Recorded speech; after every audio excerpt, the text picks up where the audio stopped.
just being a woman in leadership, I want to remind you and I want to encourage you, you can be a very effective leader.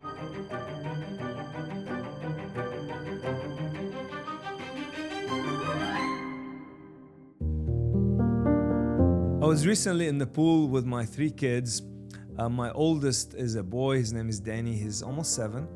And the twins are boy, girl, they're about 3.5. And Emmy came to me and she said words that I will always remember, and it kind of cut deep.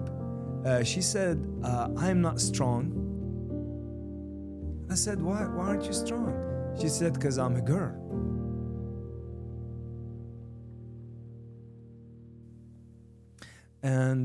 And she was kind of shying away from playing with the boys, etc. So the first thing I did is I went to the older brother and I said, listen, let me tell you something.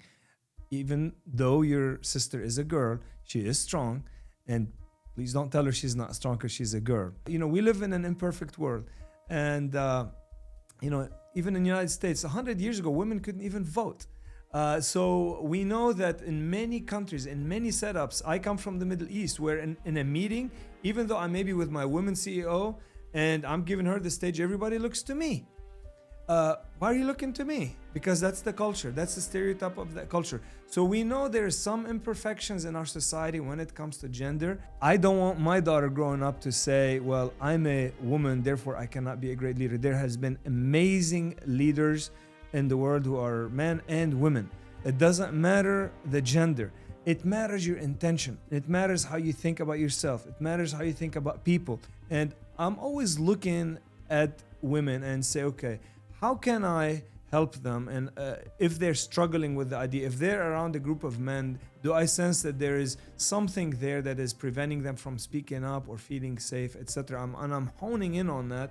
So we want to practice this as leaders. If there are women and if there are men, we want to make sure everybody is feeling safe, everybody's feeling empowered, everybody is feeling that they can rise up to the challenge. I was in a close group with Condoleezza Rice. Condoleezza Rice, as you know, she's African American, she's woman, and many can see that as a disadvantage in certain settings. But she came in and she said, my dad taught me. Remember that, dads? When your daughter comes to you and says, I'm not strong, I'm not this, I'm not smart, she said, my dad taught me. This amazing world leader, Condoleezza Rice, she said, my dad taught me to not listen to others, but to grow myself. She said, I was with a group of men and they didn't even look at me when she started working as a Russia expert. But she thought to herself, she said, just wait until I open my mouth. She had a PhD in Russian studies. So what I'm saying today, regardless of how you see yourself, regardless of what society says about you, just know that you are God's child, whether you're a white, black, man, woman, short, immigrant, whatever you are God's child. You are capable. You just have to kind of walk in the knowledge that you are capable if you go to the Lord, if you invest in yourself, and if you show up ready and confident. If you're a woman, you can be as capable as a man. And I'm saying the obvious here. I want you to feel encouraged. I want you to feel empowered. It's not about the gender. It's about the character. So to all the women leaders, go for it.